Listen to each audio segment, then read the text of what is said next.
Back to Sandhya's kitchen. இன்றைக்கி மார்னிங்லேருந்து வந்து பார்த்தீங்கன்னா நம்ம ஈசிஆரில் இருக்கோமா இல்லை வந்து ஊட்டியில் இருக்கோமா அப்படின்ற ஒரு ஃபீல் இருந்தது. அவ்வளோ சூப்பர்பான ஒரு கிளைமேட், அவ்வளோ சூப்பர்பான ஒரு வெதர். ஸோ இந்த வெதருக்கு வந்து பார்த்திங்கன்னா இந்த சோம்பேறி சிக்கன் மாதிரி ஒரு சோம்பேறி எண்ணெய் கத்திரிக்காய் சாப்பிடணும் போல வந்து. இந்த நார்மல் எண்ணெய் கத்திரிக்காய் பண்ணோம் அப்படின்னா அவ்வளோ ப்ராசஸ் ஃபாலோ பண்ணோம். பட் ஆனால் சோம்பேறி எண்ணெய் கத்திரிக்காய்னு ஒன்று நம்ம கிச்சனில் பயங்கர ஃபேமஸ். அது என்னோட பயங்கரமான ஒரு ஃபேவரட் டிஷ் அப்படின்னு சொல்லலாம். இந்த மழைக்கு அதுவும் சாதம் வச்சு இதை சோட்டு சாப்பிட்டோமா அவ்வளோ சூப்பராக இருக்கும். உங்களுக்கும் வேணும்னா சந்தியாஸ் கிச்சனில் மறக்காமல் உங்கள் ஆர்டர் ப்ளேஸ் பண்ணி ஒரு தடவை ட்ரை பண்ணி பாருங்கள். தென் ரிப்பீட்டடாக கேட்பீங்க. இதுக்கு வந்து பார்த்தீங்கன்னா நீங்கள் எந்த கத்திரிக்காய் வேணால் எடுத்துக்கோங்க. அந்த கத்திரிக்காய் இது மாதிரி வந்து நாளாக வந்து கட் பண்ணிவிடுங்க. மேலே கட் பண்ணிவிட்டு லைட்டாக கொஞ்சம் ஆயில் போட்டு, எந்த ஆயில் வேணால் போட்டுக்கோங்க. அந்த ஆயில் லைட்டாக உப்பு மிளகாத்தூள் போட்டு கொஞ்சம் வாட்டி எடுத்துருங்க.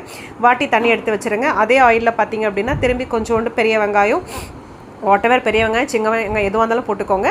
கொஞ்சோண்டு இஞ்சி பூண்டு போட்டு அதையும் நல்லா வாட்டிக்கோங்க. அதுவும் கூட கொஞ்சம் 2 தக்காளி போட்டு வாட்டி எடுத்துக்கோங்க. தேங்காய் வந்து ஆப்ஷனல் தான், சும்மா ஒரே ஒரு சின்ன பீஸ் தேங்காய் போட்டால் போதும், இல்லைனா போடாமலும் விட்டுடலாம். நல்லா வதங்கினதுக்கப்புறம் இதை எடுத்து மிக்ஸி ஜாரில் கொட்டி அரைச்சிடுங்க. திரும்பி அதே எண்ணெயில் வந்து பார்த்திங்கன்னா இன்னும் கொஞ்சம் எக்ஸ்ட்ரா லைட்டாக எண்ணெயை போட்டு கொஞ்சோண்டு கடுகு தாளிப்புக்கு தேவையான பொருளெல்லாம் போட்டுட்டு கொஞ்சம் ஒரு பெரிய வெங்காயம் பொடியாக கட் பண்ணி போட்டுட்டு நல்லா வதக்கிக்கோங்க. கொஞ்சம் மிளகாய் போட்டுக்கோங்க. அதுக்கப்புறம் இந்த அரைச்ச விழுது இருக்குல்லையே, அந்த அரைச்சதை எடுத்து அப்படியே வந்து இதில் கொட்டி நல்லா கலந்து விட்டு கொஞ்சம் மிளகாத்தூள் உப்பு எல்லாம் போட்டு காரத்துக்கு ஏற்ற மாதிரி எல்லாத்தையும் செக் பண்ணிக்கோங்க. அதுக்கப்புறம் வந்து பார்த்தீங்கன்னா கொஞ்சோண்டு புளி தண்ணி, ஒரு நெல்லிக்காய் சைஸ் புளி வந்து நான் ஊற வச்சுருக்கேன். அதை வந்து கரைச்சி இதில் ஊற்றிக்கோங்க.